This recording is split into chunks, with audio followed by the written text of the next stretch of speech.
Hop Chops is an often forgotten enemy in 3D World. Today I'll show you all the special potential behind this sentient spring. Ready? Object Fix-Up, Hop Chop Edition. Welcome to Object Fix-Up, the low production quality series where I talk about stuff. Today's topic is the Hop Chops. First I'll talk about what Hop Chops do, and then I'll go over how to best use them in levels. Hop Chops are a sentient spring enemy that is exclusive to the 3D World game style. Hop Chops hop around as their main form of transport. When they see Mario in their cone of vision, they'll begin to pursue Mario specifically. Hop Chops do damage to Mario if they make contact. However, unique to Hop Chops is that when Mario bounces on them, he can get a very large amount of vertical height, similar to jumping off of a spring. Just like with bouncing on a spring, Mario is forced to bounce up some specific amount if he does not press the jump button. But when specifically pressing the jump button upon making contact with the Hop Chop, he will go up very, very high. When Hop Chops are not chasing Mario, they will patrol an area, moving left and right somewhat randomly. As here you can see these Hop Chops somewhat desynchronized from each other.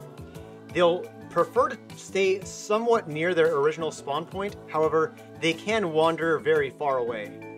As a normal enemy, Hop Chops are vulnerable to many things that would normally kill enemies, like a spike ball, a moving shell, or Mario's fireballs, just to name a few examples. Hop Chops are vulnerable to a POW block, but only if they're on the ground, meaning that blue POWs are a very janky way of killing Hop Chops. Red POW explosions, however, are completely reliable for killing a Hop Chop. However, the top of a Hop Chop still acts as a spring, so if you drop a spike ball onto a Hop Chop, it will just bounce right off. Even without chasing Mario, Hop Chops will walk off ledges. While Hop Chops do hop around, they cannot jump one tile high, so they can't get up these steps. One main variant of a Hop Chop is a winged Hop Chop. While regular Hop Chops can't really even climb stairs, winged Hop Chops in their normal movement will be able to jump substantial heights. You can see this illustrated here as a winged Hop Chop can jump up this set of cloud blocks relatively easily, whereas a normal Hop Chop will not. However, when a Hop Chop sees Mario, it originally hops up just a little bit higher. Here you can see it can actually jump up to a single cloud block. While this allows a Hop Chop to jump a little bit higher, it doesn't really help a Hop Chop escape a little pen like this. Winged Hop Chops have a similar behavior, where when they see Mario, they'll also jump substantially higher than they normally would. While you might expect the Goomba mask to only stop the Hop Chops from noticing Mario, it actually has a much stronger effect, where it stops Hop Chops from patrolling an area at all. Regular Hop Chops will just hop in place, whereas winged Hop Chops will jump up substantially more and just stay in the same horizontal position. Lastly, and this is important for Kaizo levels, a Hop Chop will be stunned and unable to move around a short time after something has bounced on its head. So here with this crate, this Hop Chop is no longer really able to move around. Hop Chops have a very similar behavior underwater, which isn't very helpful because being able to bounce up very high in water doesn't really mean anything. Now that we know how it works, how do we use it in our levels? In terms of usage, a Hop Chop's biggest competition is a vertical spring, because both of these course parts can spring up enemies or Mario in a similar way. For this discussion, I'm going to focus primarily on what sort of situations you'd want to choose a Hop Chop versus a vertical spring, because this will give you a little bit of insight as to what is the merit, what's the value of a Hop Chop. A Hop Chop's greatest asset is the ability to get a large amount of vertical height when bouncing off of its head, more than when Mario would bounce off a normal enemy. You can do a similar thing with a vertical spring. However, for many levels, you have to keep in mind that Mario can grab a vertical spring and potentially bring it with him. In general, adding a vertical spring to a level is a really easy way to add cheese, and so a Hop Chop lets you provide the player with the ability to gain a large amount of vertical height while making sure that this option only stays in a certain area of the level, because Mario can't just grab the Hop Chop and bring it with him. The other springy alternative is to use a mushroom trampoline, which sometimes is larger than what you might want for a level. One of the big features of a Hop Chop is the fact that you can give it various modifications. Specifically, it can be large or parachuting. And these are modifications that you can't use on a spring. So let's say that you have a Kaizo level that you want to bounce off of a target. A single vertical spring might be too small of a target, and if you use two, it might desynchronize. A mushroom trampoline cannot be smaller than 3 tiles wide, and in some applications you can't hide that extra block. Because a hop chop can be made big, you can use it to easily provide a 2-tile wide target for Mario to bounce off of in one shot.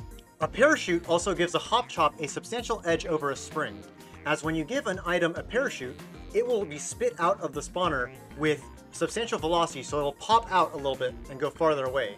This extra distance and slow descent down is not something that you can easily reproduce with other spawners like a Bill Blaster. This extra distance can be especially useful in Kaizo levels, where sometimes you really want to get an item spawned away from its spawner and into the main gameplay area as quickly as possible. You can exploit the activation range of a hop chop with a device like this, where these conveyors pressure the hop chops to face one specific direction more than the other. This allows you to make setups where a hop chop is only accessible if it sees Mario first. While here I do show some examples of proximity triggers with hop chops, I do recommend you not use them for this because it's very difficult to have them reliably face one specific direction. Hop chops fit most naturally into 2 main kinds of levels: traditional levels and Kaizo levels. In traditional style levels, hop chops allow you to provide Mario with high jumps, which can be useful for jumping over obstacles that are very, very tall. Here, for example, this hop chop synergizes very well with this Pokey, because that high jump allows Mario to jump over this very large hurdle made by this Pokey. Hop chops also work well with skip squeaks, as the high jump allows Mario to clear them more easily. As a regular enemy, a hop chop can actually be kind of tough to deal with. It might not be as threatening as a Hammer Bro, however, it is resilient to many attacks that come from above. So Bonsai Bill, Thwomp, and Icicle, just to name a few, can't damage it at all. Even though a hop chop can be killed by a shell, if that shell hits it a bit too high, then it'll just bounce off instead. And the same thing happens with a bomb. Even with a superstar, Mario can't actually kill a hop chop from above. He can hit it from the side, and this is quite useful in star levels, as hop chops is one of the few enemies that Mario can bounce off of. By default, Mario does not have the tools to deal with a hop chop.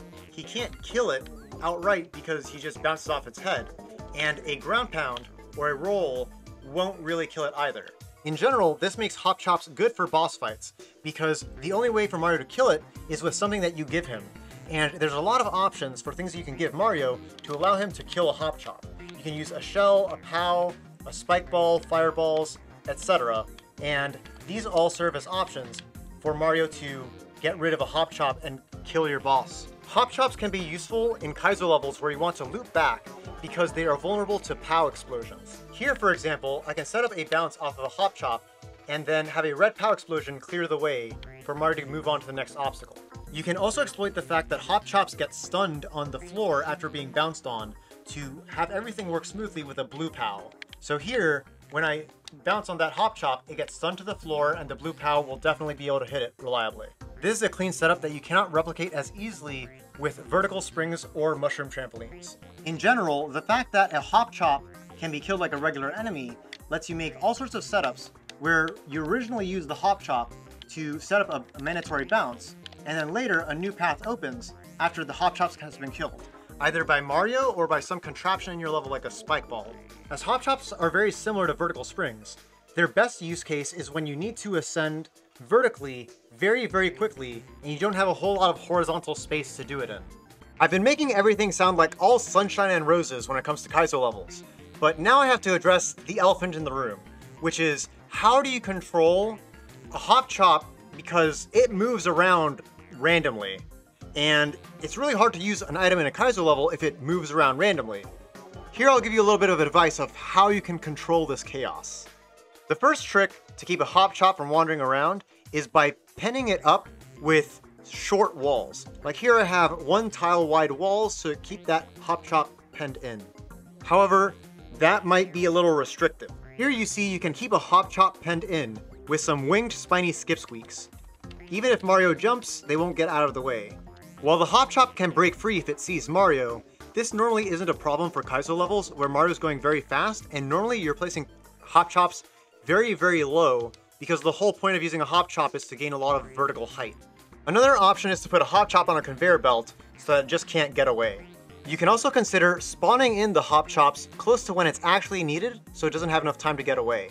In a fast-paced Kaizo level, if you only need the hop chop to stay still for a short amount of time, then it may be sufficient to just stun the Hop Chop by bouncing a 1-up or a spike ball off it.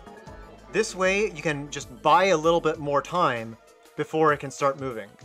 On that note, Hop Chop's first 2 hops will always be in the same direction. So here, with all these Hop Chops, they only desynchronize after the first 2 hops. So in a Kaizo level, you'd have a guaranteed 3-second window after these Hop Chops spawn in before they can start actually wandering around and causing jank. You can further stall a Hop Chop by having it fall down, as its first 2 hops will only happen after it's landed. You can stall the Hop Chop's movement even more if you give it a parachute. It's also worth remembering that Hop Chops are completely consistent and well-behaved if Mario is wearing a Goomba mask. While there's no silver bullet to make Hop Chops consistent in every single type of Kaizo level, there should be enough tricks here to give you a couple of options for how to use Hop Chops and not have to worry about consistency.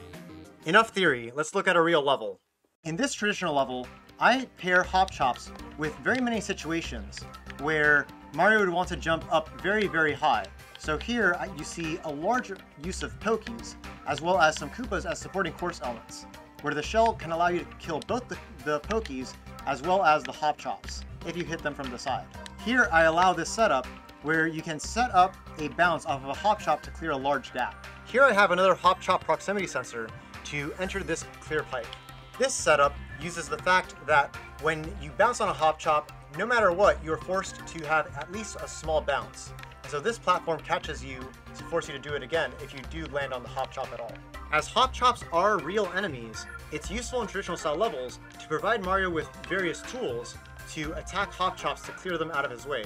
So in this case, I have a large number of Koopa shells strewn throughout the level, as well as brick blocks that allow you to attack Hop Chops from below. The use of the cat in this level also provides the cat claw to attack these Hop Chops. Here we have a mini game where you use the Hop Chops to gain as many coins as you can in a short amount of time. In this platformer, Mr. Carps placed Hop Chops to gain large amounts of vertical height, as well as forcing bounces without a jump to steer Mario more carefully. When using Hop Chops for platforming, be mindful that they do hop around a little bit. So if your angle of approach is too horizontal, it can lead to jank where Mario dies on the side of the Hop Chop. This Kaizo section uses Hop Chops again to gain large amounts of vertical height, as well as using blue POWs to make sure that the Hop Chops gets out of the way so that Mario can continue on his path onward. Unfortunately, there are not too many Hop Chops levels to look for inspiration, but hopefully this guide gave you some ideas and inspiration for how to use Hop Chops in your levels without worrying about them janking everything up. Like always, if you like this content, feel free to subscribe, and I'll see you guys around later.